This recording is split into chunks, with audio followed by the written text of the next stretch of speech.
Very good morning my dear friends, my dear student, મારા વાલા બાળકો.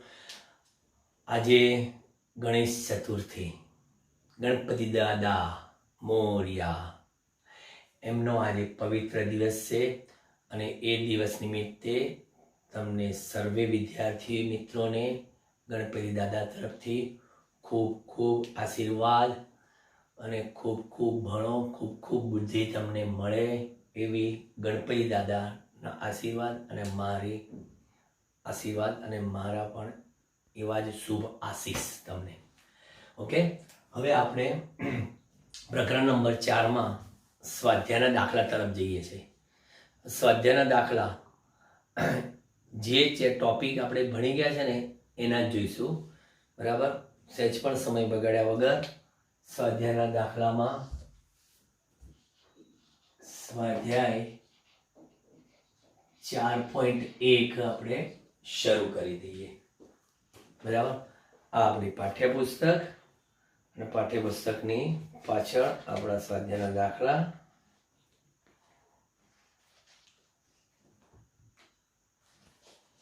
એમાં લખ્યું છે પહેલો 8 સેન્ટીમીટર ત્રિજ્યાવાળા, એટલે કેપિટલ R બરાબર 8 સેન્ટીમીટર. એટલે સેન્ટીમીટરને હંમેશા ફેરવવાના છે એમાં મીટરમાં. Okay, 10⁻2 metre. 100 આંટાવાળા, અહીં લખી દીધું 100 આંટા. એક વર્તુળાકાર ગુચરામાંથી I બરાબર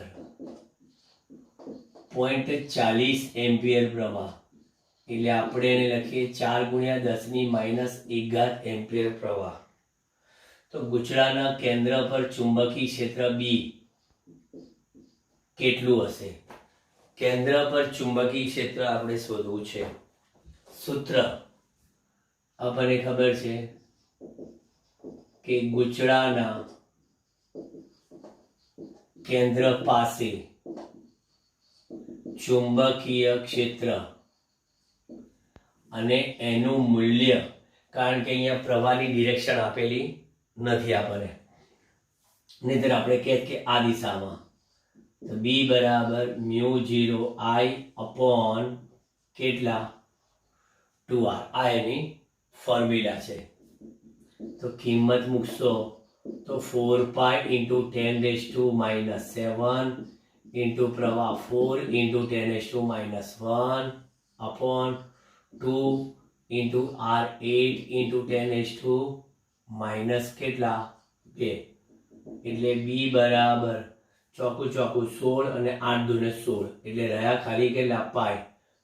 એટલે કે 3.14 ગુણ્યા 10⁻, ચેક કરીએ. -2 ઉપર જાય +2, 2 માંથી 1 જાય એટલે 10, એટલે સીધા -6 ટેસ્લા. આ એનો જવાબ હોવો જોઈએ. બરાબર, જોઈએ ચોપડીની પાછળ, કારણ કે જવાબમાં ક્યાંય ભૂલ ન હોવી જોઈએ આપણી. પછી મજૂરીનો આમ તો સાચો જ હોય એટલે તો કોન્ફિડન્સથી આપણે ગણીએ છીએ. ચલો પછી બીજો જોઈએ, પછી જોઈશું જવાબ. સ્વાધ્યાય 4.2 4.2 માં શું કીધું છે? એક લાંબા સીધા તારમાંથી 35 એમ્પિયર પ્રવાહ વહે છે. એટલે I બરાબર 35 એમ્પિયર પ્રવાહ. આ તારથી 20 સેન્ટીમીટર અંતરે, 20 સેન્ટીમીટર અંતરે ચુંબકી ક્ષેત્ર કેટલું? હવે 20 સેન્ટીમીટરના મીટર 2×10⁻1 મીટર અંતરે ચુંબકીય ક્ષેત્ર કેટલું? હવે આપણને ખબર છે કે અતિ લાંબા તારથી R જેટલા લંબ અંતરે ચુંબકીય ક્ષેત્ર એમાંય આપણને ડિરેક્શન નથી આપેલું મૂલ્ય બી બરાબર mu 0 I upon 2 pi R અતિ લાંબા તાર માટેનો કિસ્સો 4 પાઈ ઇન્ટુ 10⁻⁻7 ઇન્ટુ પ્રવાહ કેટલો આપણો આઈ બરાબર 35 એમ્પિયર બરાબર ભાગ્યા 2 પાઈ અને આર ની કિંમત 2 × 10⁻1.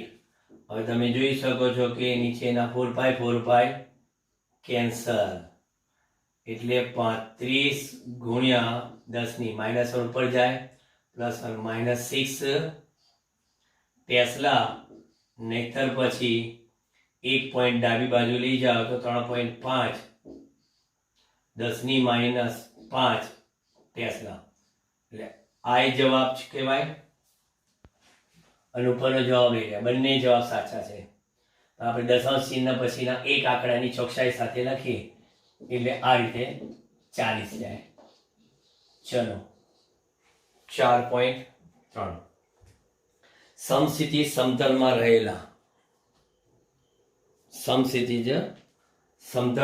રહેલા એક લાંબા સીધા તારમાંથી 50 એમ્પિયરનો પ્રવાહ ઉત્તરથી દક્ષિણ તરફ વહે છે. એટલે હું અહીંયા આગળ આ એક સમસ્થિતિ સમતલ બનાવી દઉં આછું અને આ ડિરેક્શન મારી જે છે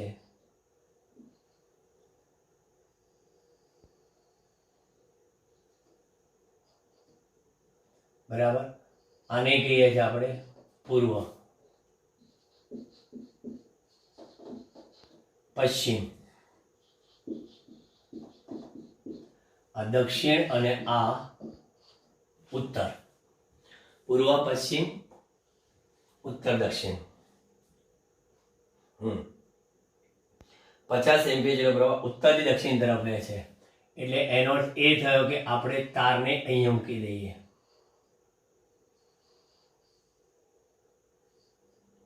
બરાબર અને આ પ્રવાહ આપી દીધો આઈ ઉત્તરથી દક્ષિણ તરફ બરાબર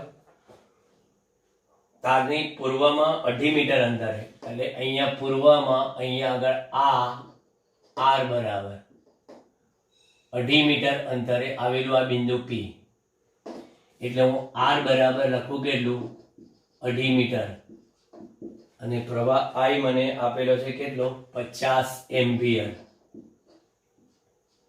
તો અહીંયા આગળ મને ચુંબકીય ક્ષેત્ર પૂછ્યું છે મૂલ્ય અને દિશા બંને. મૂલ્ય દિશામાં તમે આમ જોશો તો શું છે પી થી ઉર્ધ્વ દિશામાં બરાબર એટલે આમ જોવા જાવ તો ચુંબકીય ક્ષેત્ર ક્યાં જશે આ બાજુ આ ડિરેક્શન એટલે મૂલ્યની વાત કરશો તો પહેલા મૂલ્ય મને મળશે બી બરાબર mu 0 I upon 2 pi R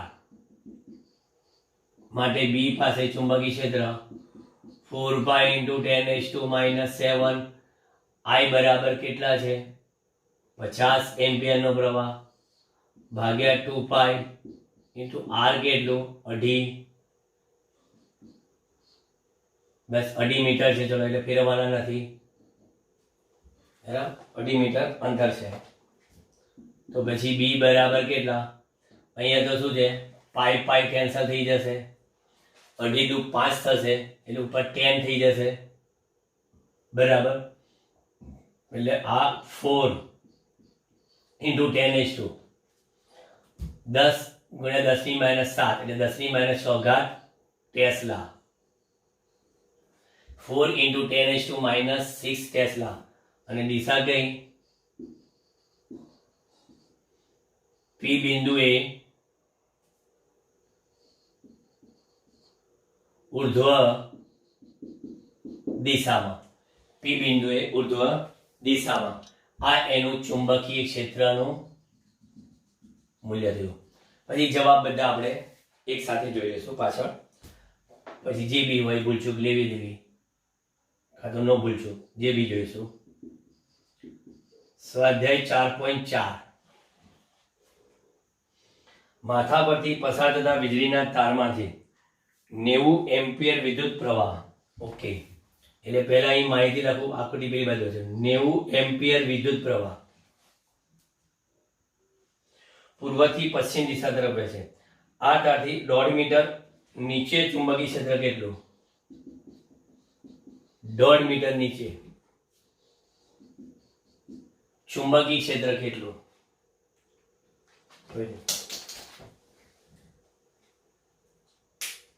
અહીંયા આગળ ફરી પાછું આ સમતલ બનાવીએ આપણે.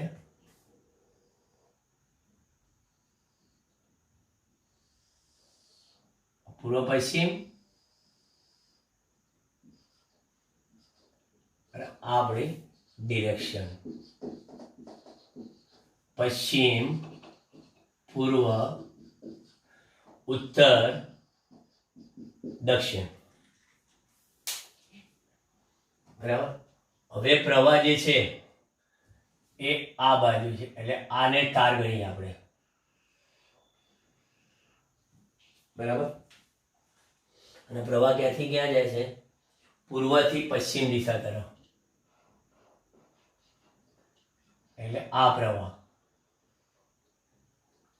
પૂર્વથી પશ્ચિમ દિશા તરફ. હવે આ તારથી નીચેના,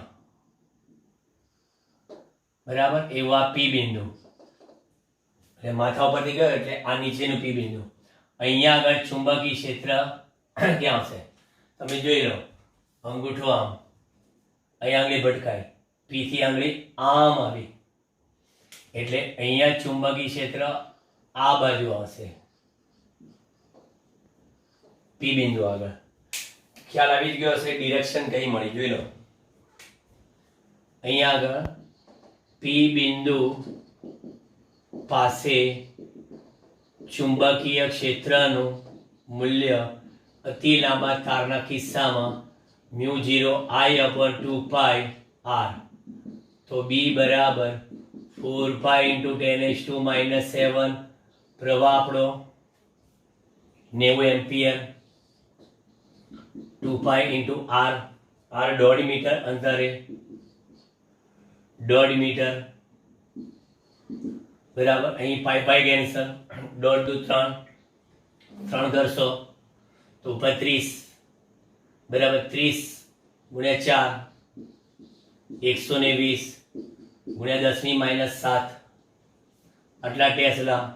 કાં તો પછી બી બરાબર 1.2 × 10⁻⁵ ટેસ્લા લો.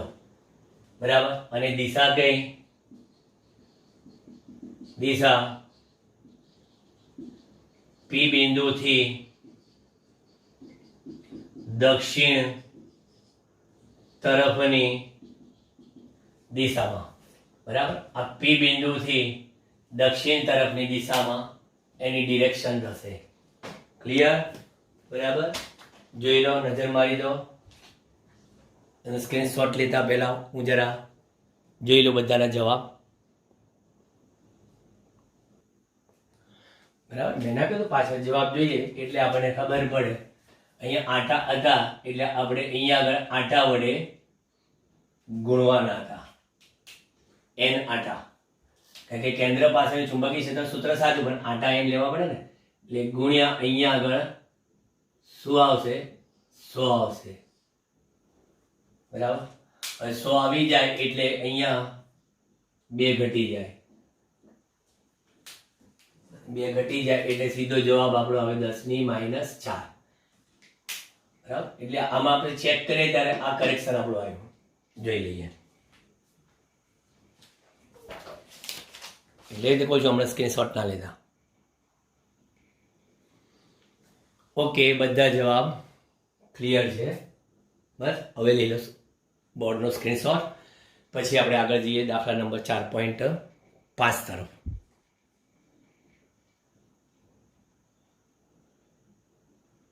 દાખલો આવ્યો.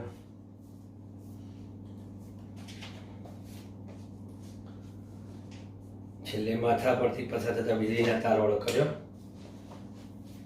4.4. હવે સ્વાધ્યાય 4.5 જોઈએ. પોઈન્ટ 15 ટેસ્લાના નિયમિત ચુંબકીય ક્ષેત્ર સાથે બી બરાબર 0.15 ટેસ્લાના નિયમિત ચુંબકીય ક્ષેત્ર સાથે 30 અંશનો કોણ બનાવતી થીટા બરાબર 30 ડિગ્રીનો કોણ બનાવતી દિશા બદલા તારમાંથી 8 એમ્પિયરનો પ્રવાહ વહે છે. 8 એમ્પિયરનો પ્રવાહ વહે છે. તો આ તાર પર લાગતા ચુંબકીય બળનું મૂલ્ય કેટલું હશે?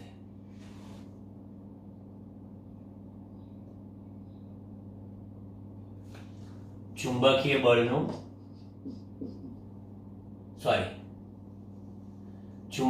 બળનું મૂલ્ય કેટલું હશે? તારની લંબાઈ આપી નથી, કઈ દેખાડી નથી. તારની લંબાઈ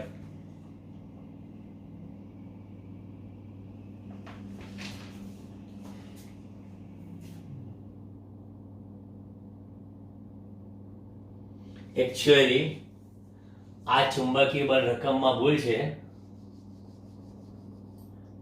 તાર પર એકમ લંબાઈ દીઠ લાગતું ચુંબકીય બળ શોધવાનું છે. રકમમાં ભૂલ છે. કારણ કે ચુંબકીય બળ શોધવું હોય તો આપણી પાસે ખબર છે કે સૂત્ર F બરાબર BIL sin થીટા થાય. બરાબર? તો પછી લંબાઈ ના આપી હોય તો તારની એકમ લંબાઈ દીઠ ચુંબકીય બળ F ભાગ્યા L કેટલું થાય? તો કે BI sin થીટા થાય. તો પછી એકમ લંબાઈ દીઠ બળ બરાબર B કેટલા? 0.15. I કેટલા? તો કે 8. sin કેટલા? કે 30 ડિગ્રી. એટલે 0.15 sin 31/2 એટલે 4. શું આવ્યું આપણી પાસે? 0.16 ન્યૂટન પ્રતિ મીટર. એકમ લંબાઈ દીઠ બળ 0.6 ન્યૂટન પ્રતિ મીટર. લંબાઈ નથી આપી એટલે રકમમાં ભૂલ છે. તરત જ અહીંયા આગળ મારી જેમ તમને ક્લિકિંગ થાય કે માહિતીમાં પતી ગયું, બધું પૂરું થઈ ગયું, તો બાકી શું રહી ગયું? એટલે રકમમાં ભૂલ હતી. ખાલી ચુંબકીય બળ કીધું છે.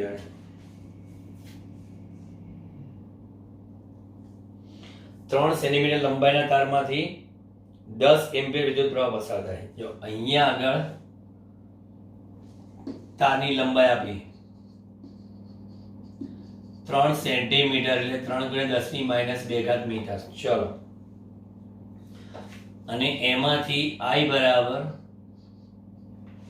10 એમ્પિયર પ્રવાહ પસાર થાય છે, જેને એક સોલેનોઇડમાં તેની અક્ષને લંબરૂપે મૂકેલો છે. ચલો, સોલેનોઇડમાં અક્ષને લંબરૂપે. સોલેનોઇડની અંદર ચુંબકીય ક્ષેત્ર 0.27 ટેસ્લા છે. ચલો, એટલે આપણે 10⁻³ લખીએ તો 27 × 10⁻² ટેસ્લા. તો તાર પર કેટલું ચુંબકીય બળ લાગતું હશે? હવે આને આપણે રફલી વિચારીએ આમ કે આ આપણી પાસે સોલેનોઇડ છે. ખાલી સમજવા માટે આકૃતિ તો એની અક્ષ પર આ ચુંબકીય ક્ષેત્ર છે. બરાબર? હવે તાર આ રીતે પસાર કર્યો છે. સપોઝ આ પ્રવાહ I અને આ ટોટલ તાર કેટલી લંબાઈનો? L લંબાઈનો. એને લંબરૂપે પસાર કરેલો છે. બરાબર? તો પછી એનો અર્થ એ થયો કે થીટા કેટલો થયો? 90 ડિગ્રી. તો માટે તાર પર લાગતું ચુંબકીય બળનું મૂલ્ય બરાબર BIL sin થીટા, એટલે આ તાર પર લાગતું ચુંબકીય બળ, પછી આ છે ચુંબકીય ક્ષેત્ર સોલેનોઇડના લીધે 27 × 10⁻², પ્રવાહ આપણો કેટલો 10 એમ્પિયર ગુણ્યા લંબાઈ કેટલી 3 ગુણ્યા 10⁻² મીટર અને ગુણ્યા sin 90 ડિગ્રી, એટલે F બરાબર 27 * 81 લખી નાખ્યા બરાબર, અને 10 ની ઘાત લખીએ તો -2 -2 -4 -4 અને એટલે 10 ની -3 અને હજી આપણે લખીએ તો 8.8 ગુણ્યા 10 ની -2 ન્યૂટન, આ એની પર લાગતું ચુંબકીય બળ હશે. 8.1 × 10⁻² ન્યૂટન. ચાલો હવે એમ્પિયરના નિયમ પરનો દાખલો છે. એમ્પિયરના નિયમ પરનો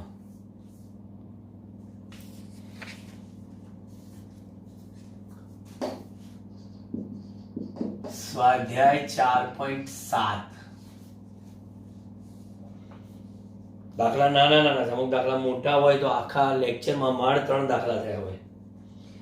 4 સેન્ટીમીટર અંતર રહેલા બે લાંબા સીધા સમાંતર તાર A અને B માંથી, એટલે આ લાંબા તાર A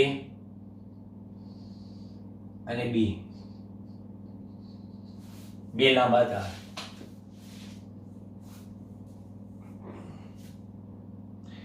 એક જ દિશામાં વહે છે 8 એમ્પિયર, અને બંને તાર વચ્ચેનું અંતર આપેલું છે 4 સેન્ટીમીટર અંતરે.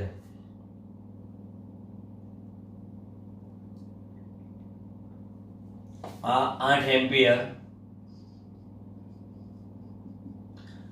I1, 5 એમ્પિયર I2 છે, તો તાર A ના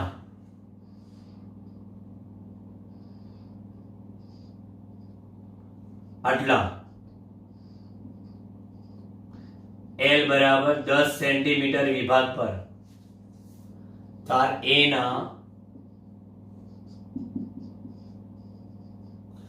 10 સેન્ટીમીટર વિભાગ પર લાગતું બળ. હવે બંને એક જ દિશામાં વહે છે બરાબર, તો લાગતા બળ શોધો.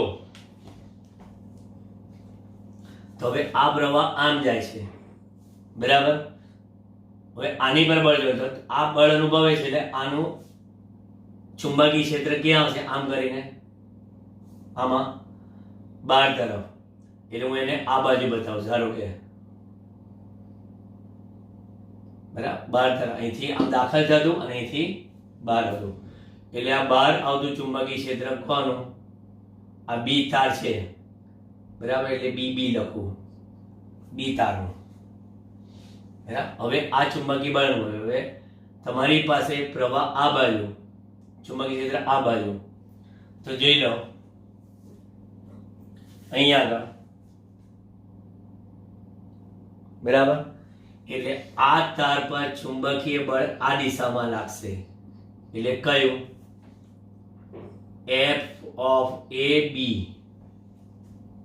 આ મેં આમ બતાવ્યું છે, એકચ્યુઅલી શું છે તમારી બાજુ છે, એટલે 3D બતાવવા માટે આમ કરીશ બરાબર. નહીતર અહીંયા આગળ જો મારે કેવું હોય તો ટપકું કહી દો તો એક્ઝેક્ટલી ખ્યાલ આવી જાય તમને. ટપકું ચલો એવું ના બતાવવું હોય તો અહીંયા આગળ આમ બતાવી દો બસ, એટલે તમારા દિમાગમાં આ ટપકું, અને એ ટપકું એટલે કે B, due to the B બરાબર. તો હવે હું અહીંયા આગળ શું લખીશ, તાર A પરના L લંબાઈના ખંડ પર B તારમાંથી પસાર થતા પ્રવાહને લીધે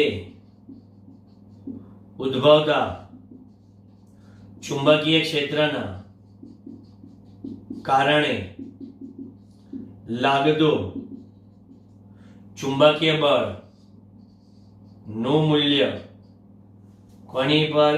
એ પર બી ના લીધે. બરાબર. શું આવશે? પ્રવાહ કોનો? અહીંયા આગળ I1 એટલે કે A નો, I2 એટલે કે B નો. એટલે અહીંયા આગળ ખંડ કોનો છે? IAL.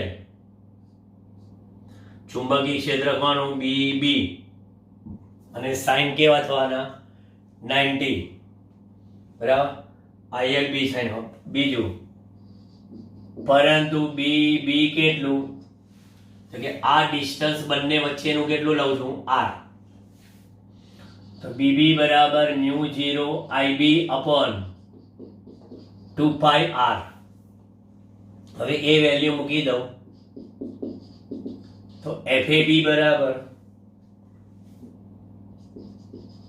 IA into L અને BB ની કિંમત μ0. ઘણા લોકો શું ડાયરેક્ટ ફોર્મ્યુલાનો પણ ઉપયોગ કરી શકે, કોઈ વાંધો નહીં, કરી શકાય. પણ ફરી તમને થિયરીનું રિવિઝન થઈ ગયું. μ0 IA IBL direct formula.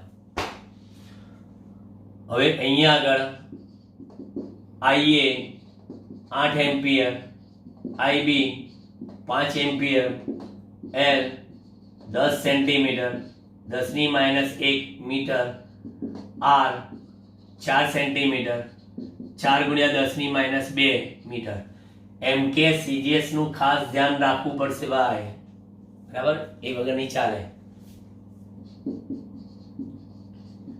FAB 4 pi into 10⁻⁻7 value 8 ગુણ્યા કેટલા?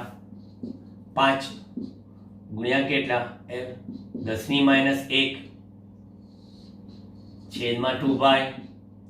R કેટલા? 4 ગુણ્યા 10 ની કેટલી? -2. અહીંયા ખાલી 2 pi ગુણ્યા 2 કરી નાખ્યા.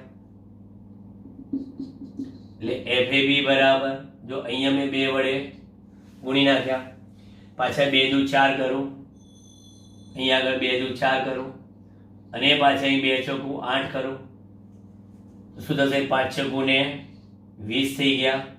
ગુણ્યા 10 ની ઘાત -2 ઉપર ગયા +2, 2 માંથી 1 જાય 10 અને પાછા -7, 10 ની -6 બરાબર આટલા ન્યૂટન. એટલે કે FAB બરાબર કેટલા? 2 ગુણ્યા 10 ની -5 ઘાત ન્યૂટન. એકમ લંબાઈ દીઠ બળ કે તો આપણે પાછા ફરી ભાગવા પડે. કેટલા વડે? લંબાઈ 10 સેન્ટીમીટર, 10 ની -1 ઘાત વડે પાછા ભાગવા પડે, તો તમને મળી જાય એકમ લંબાઈ દીઠ બળ. ચલો 4.8.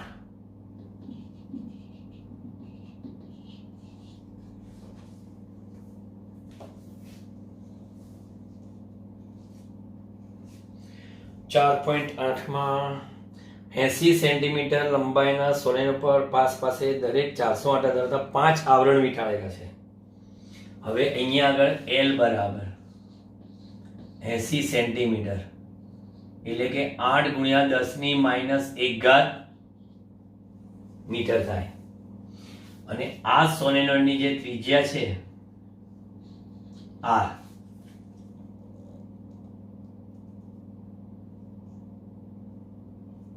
એ કેટલો છે? 1.8 સેન્ટીમીટર વ્યાસ છે. એટલે 1.8 ભાગ્યા 2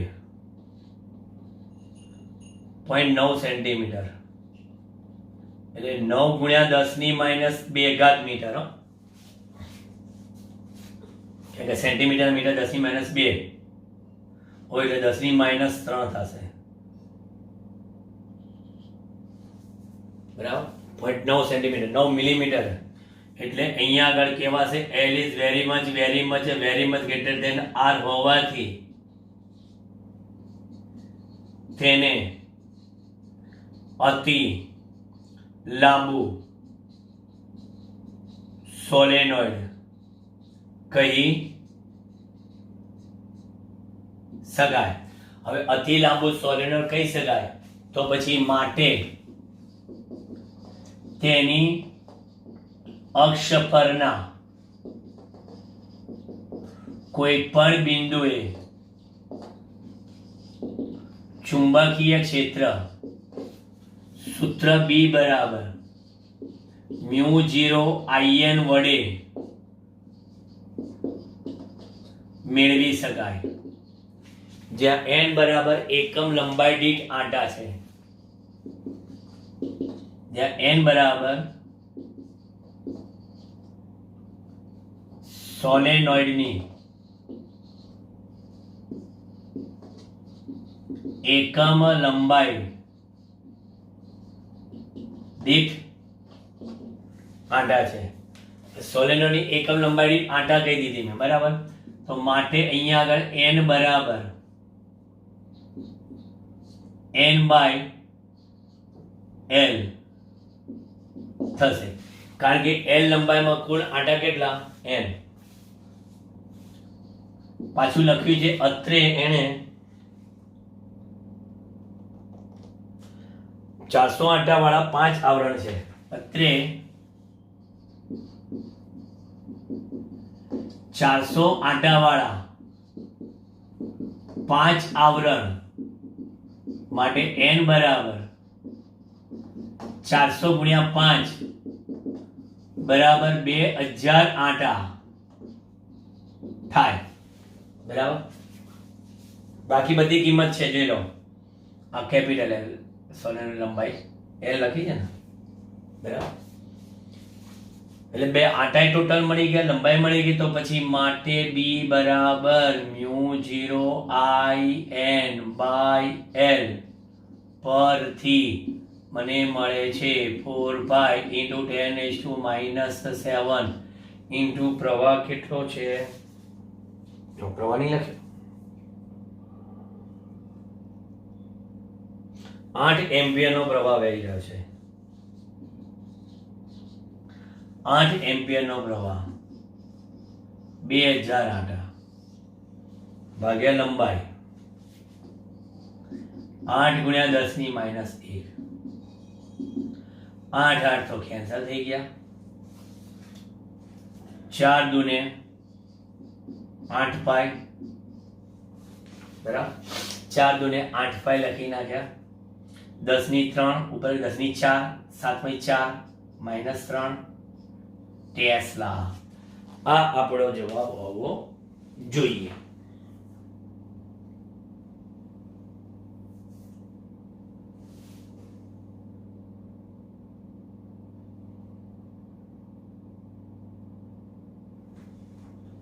બરાબર. 8 × 10⁻³ ચેક કરી લેજો જરા. જો એટલે 8 પાઈ પણ છે અને પછી આપણે પાઈની કિંમત 3.14 મૂકીએ ને તો સાદુરૂપ આપીને રાઉન્ડિંગ કરીએ તો 2.5 10⁻2 પણ લખાય, રાઉન્ડિંગ ઓફ કરીએ તો.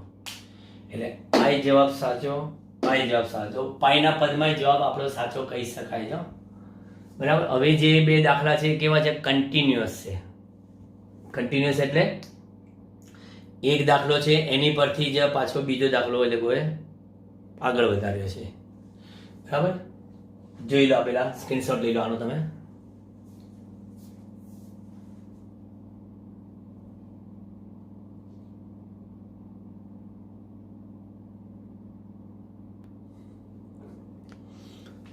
ચલો 11મો દાખલો મેં આકૃતિ દોરીને રાખી છે, બરાબર. એ આપણને એવું કહેવા માંગે છે આ દાખલાની રકમમાં કે એક ઓરડામાં ચુંબકી ક્ષેત્ર એમણે આપેલું છે 6.5 ગાઉસ. ચુંબકી ક્ષેત્ર 6.5 ગાઉસ આપેલું છે. હવે આપણને ખબર છે કે 1 ટેસ્લાના 10⁴ ગાઉસ થાય. તો ગાઉસના ટેસ્લા કેટલા થાય? 6.5 into 10⁻⁻4 ટેસ્લા, એટલે SI માં લઈ લીધું. નિયમિત ચુંબકીય ક્ષેત્ર છે, જે મેં ટપકાવટ દર્શાવ્યું છે પુસ્તકના પાને લંબ અને પાનમાંથી બહાર આવતી દિશામાં આ ચુંબકીય ક્ષેત્ર છે, સતત આમ બહાર આવતું. આ ક્ષેત્રમાં લંબરૂપે એક ઇલેક્ટ્રોન એટલે Q બરાબર એટલે કે -E ને આપણે મુક્ત કરેલો છે, જેની કિંમત આપણે કેટલી લઈએ છે, મૂલ્ય E બરાબર 1.6 into 10⁻⁻19 કુલમ, અને એનું દળ Me બરાબર 9.1 into 10⁻31 kg ને V બરાબર કેટલી ઝડપે 4.8 ગુણ્યા 10⁶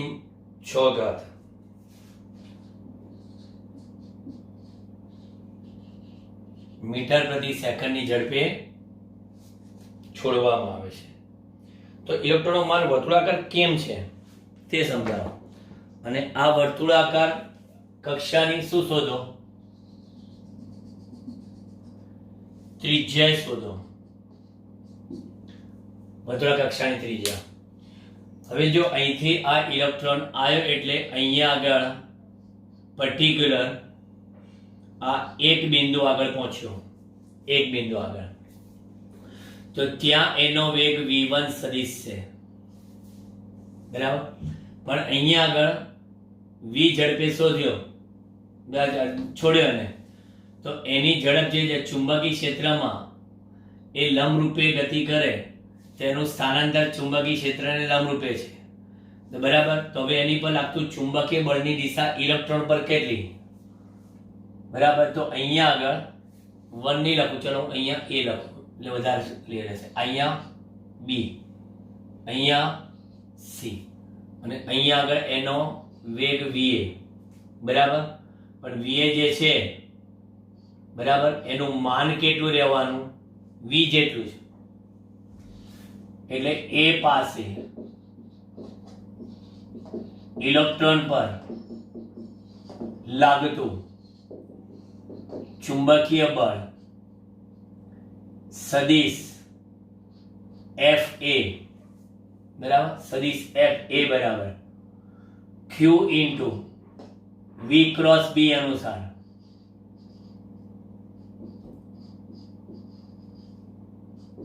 બરાબર. એટલે FA બરાબર -E into VA cross B. હવે જરા તમે જોજો, આ એનું સૂત્ર છે, વેગ આ બાજુ છે, હાથ જોજો મારો, અને ચુંબકીય ક્ષેત્ર તમારી બાજુ છે. તો આપણે V થી B તરફ આંગળી ફેરવીશું, તો V થી B તરફ આંગળી ફેરવીશું, અંગૂઠો ક્યાં આવશે, નીચે, બરાબર. પણ એ તો ધન પર હોય તો, પણ આપણે અહીંયા માઇનસ છે, એટલે આની પર બળ કઈ બાજુ લાગશે, ઉપર તરફ, બરાબર. આ બળની દિશા કઈ આવશે, A થી C તરફની. આ બળની દિશા A થી C તરફની, અને મૂલ્ય કેટલું,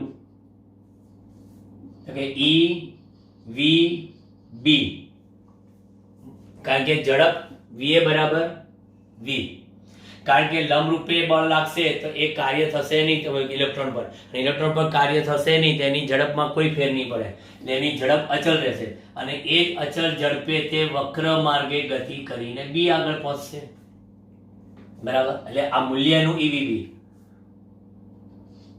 ઇલેક્ટ્રોન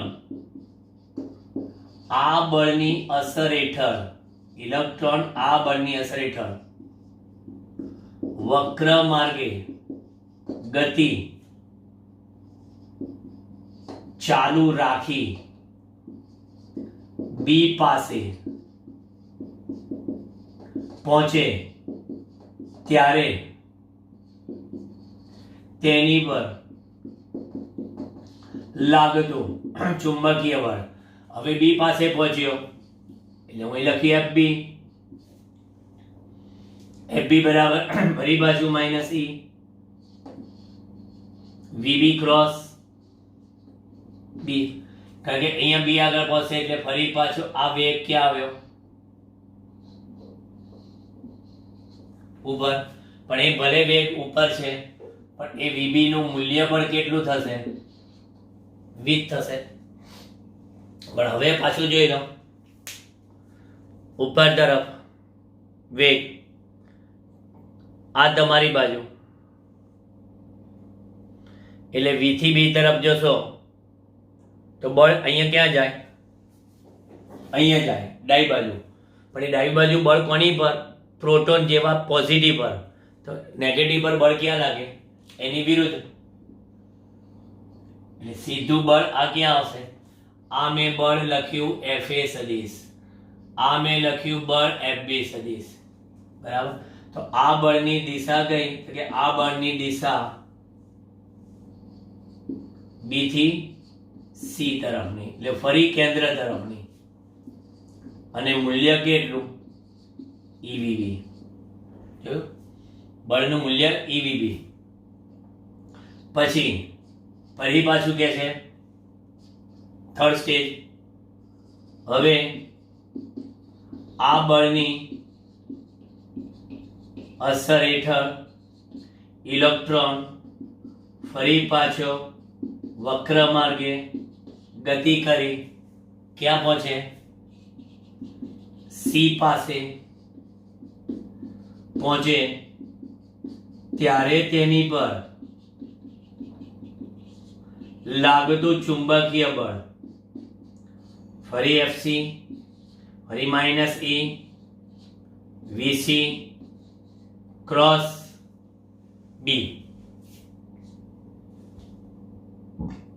જોઈ લો. એટલે હવે અહીંથી આ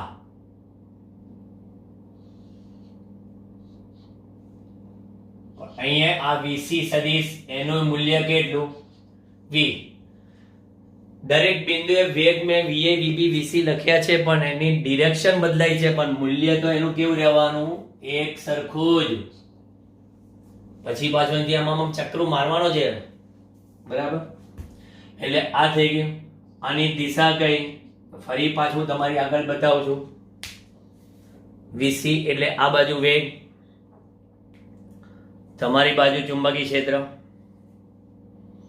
V થી B તરફ એટલે આંગળી આમ વિટાળી, V થી B તરફ વિટાળી, અંગૂઠો ક્યાં ગયો? ઉપર. પણ એ તો પોઝિટિવ પર, નેગેટિવ પર નીચે. એટલે તરત જ અહીંયા આગળ લાગ્યું બળ ક્યાં? નીચે. એટલે આ બળ કયું થયું? FC. એટલે આ બળની દિશા કઈ? C થી ઉભા રહો, નોટેશન બદલીએ અને C ની જગ્યા પર D લખીએ. બરાબર. હા, કારણ કે પેલું કેન્દ્ર D છે, આપણું C છે. એટલે અહીંયા આગળ D થી C તરફની. અને મૂલ્ય કેટલું એનું? મૂલ્ય ફિક્સ જ, બધાના મૂલ્ય જો. બરાબર થઈ ગયું.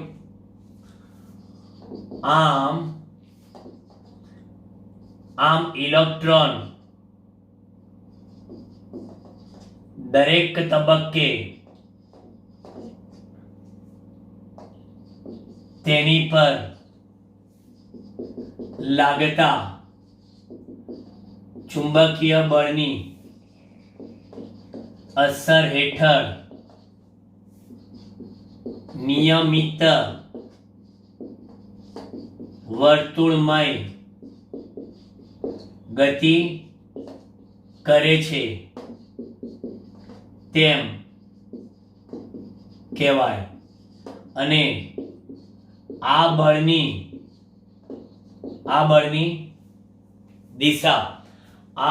દિશા એ વર્તુળના કેન્દ્ર તરફની અને માન એટલે કે મૂલ્ય આ બળની દિશા વર્તુળના કેન્દ્ર તરફની અને માન એટલે કે મૂલ્ય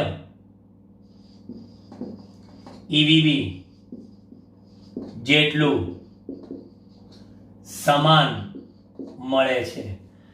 આ એક થિયોરિટિકલ ટાઈપનો દાખલો થઈ ગયો આપણો, અને મેં તમને થિયોરિટિકલની રીતે કમ્પ્લીટ આકૃતિ સાથે તમને સમજાવી દીધું, બરાબર.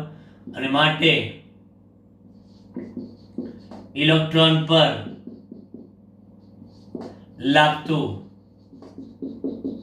કેન્દ્રગામી બળ તેને તેની પર લાગતા ચુંબકીય બળ દ્વારા પૂરું પડે છે. કેન્દ્રગામી બળ તેની પર લાગતા ચુંબકીય બળ દ્વારા પૂરું પડે છે. માટે કેન્દ્રગામી બળ mve² અપોન એના વર્તુળ માર્ગની ત્રિજ્યા બરાબર EVB. માટે R બરાબર શું થાય? સૂત્ર કરતા બનાવો તો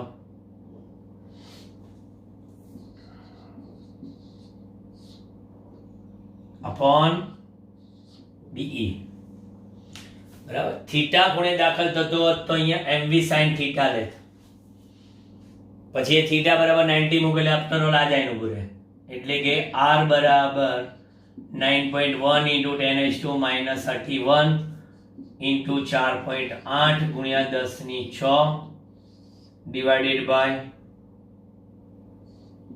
6.5 ગુણ્યા 10⁻⁴ 1.6 ગુણ્યા 10⁻⁹. ચલો કેલ્ક્યુલેટર થી ગણતરી કરીએ. 9.1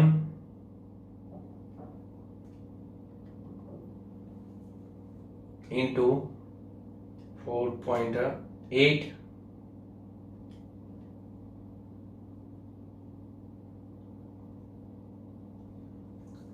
એટલે ઉપરનો જવાબ છે 4.368 ગુણ્યા 10⁻24. આ ઉપરનો જવાબ.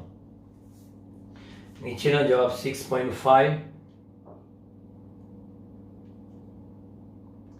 ગુણ્યા 1.6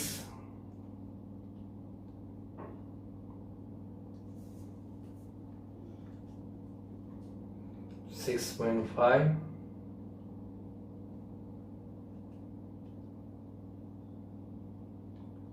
ગુણ્યા 1.6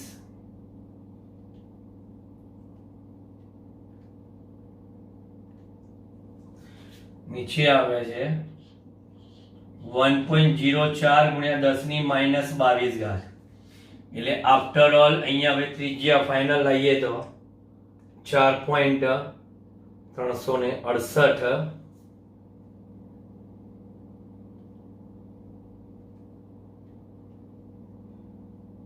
ભાગ્યા 1.04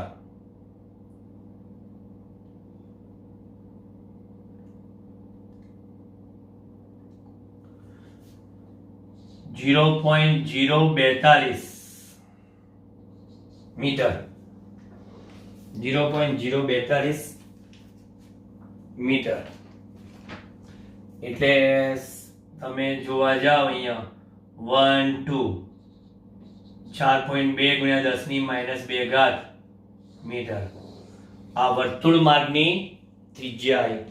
આના પછીનો દાખલો આના કનેક્ટેડ છે, પણ તમારો વિડીયોનો ટાઈમ ખાસો થઈ ગયો, થોડા કંટાળી ગયા હશો, પણ દાખલામાં કંટાળા જેવું કાંઈ નથી.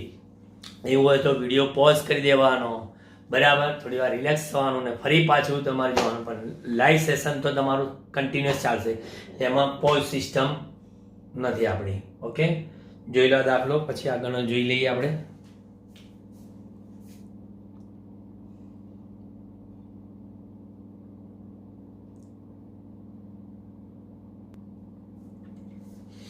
ચલો 4.12 દાખલો જોઈ લઈએ.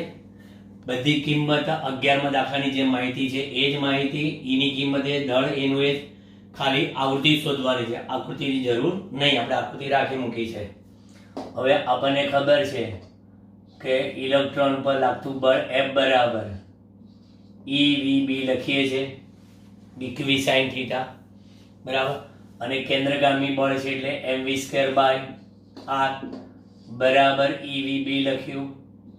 પરંતુ તમને ખબર છે કે v બરાબર કેટલા, r ઓમેગા, અને અહીંયા આગળ એક v કેન્સલ, એટલે અહીંયા આગળ m ઇન્ટુ r ઓમેગા બરાબર કેટલા, EB ઇન્ટુ r.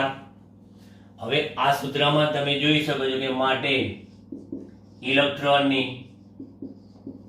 કોણીય આવૃત્તિ કે કોણીય ઝડપ ઓમેગા બરાબર કેટલી આવી, EB/me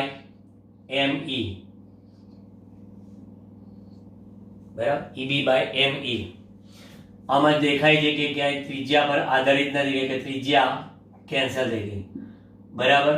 વળી ઓમેગા બરાબર કેટલા, 2πf. તો માટે 2πf બરાબર કેટલા કે EB/me. તો માટે આવૃત્તિ f બરાબર કેટલી,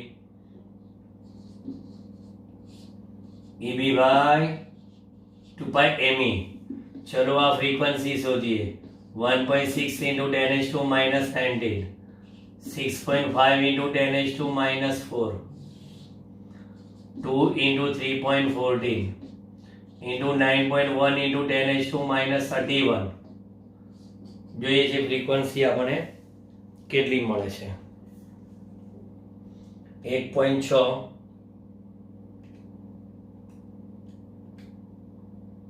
ગુણ્યા 6.5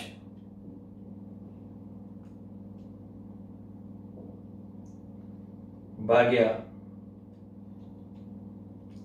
6.28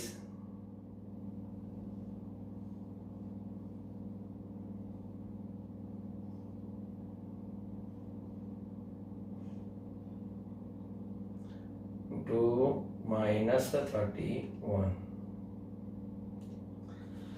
આટલો જવાબ મને મળે છે. બહુ ગા થઈ જાય છે, બાર પહેલા 1 મિનિટ. 1.6 ગુણ્યા 6.5 એટલે 10.4 બરાબર, અને આ -23. ઓકે, નીચે 6.28 ગુણ્યા 9.1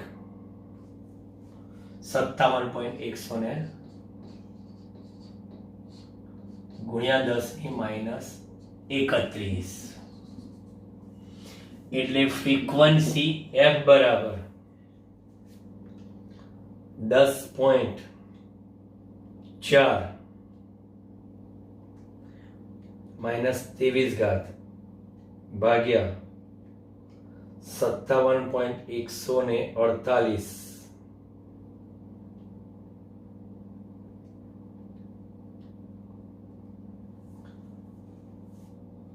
એટલે તમારી પાસે અહીંયા આગળ 10 ની 1 2 3 4 5 6 7 1.82 ગુણ્યા 10⁻⁷ હર્ટ્ઝ એવો જવાબ કેલ્ક્યુલેટરથી આવે છે બરાબર. 1.82 ગુણ્યા 10⁻⁷ હર્ટ્ઝ. એટલે અહીંયા લખવું હોય, જમણી બાજુ જ લઈ જવું તો 18.2 ગુણ્યા 10�6 હર્ટ્ઝ લખાય, અને એમ ન લખવું હોય તો એપ્રોક્સી 18 મેગાહર્ટ્ઝ લખાય. આટલા મેગાહર્ટ્ઝની ફ્રીક્વન્સી. હવે કહે છે કે આ આવૃત્તિ ઇલેક્ટ્રોનની વર્તુળ માર્ગની ત્રિજ્યા કે ઇલેક્ટ્રોનની ઝડપ પર આધારિત નથી. આપણે એ જ પૂછ્યું છે કે એ ઇલેક્ટ્રોનની ઝડપ પર આધાર રાખે છે? ના.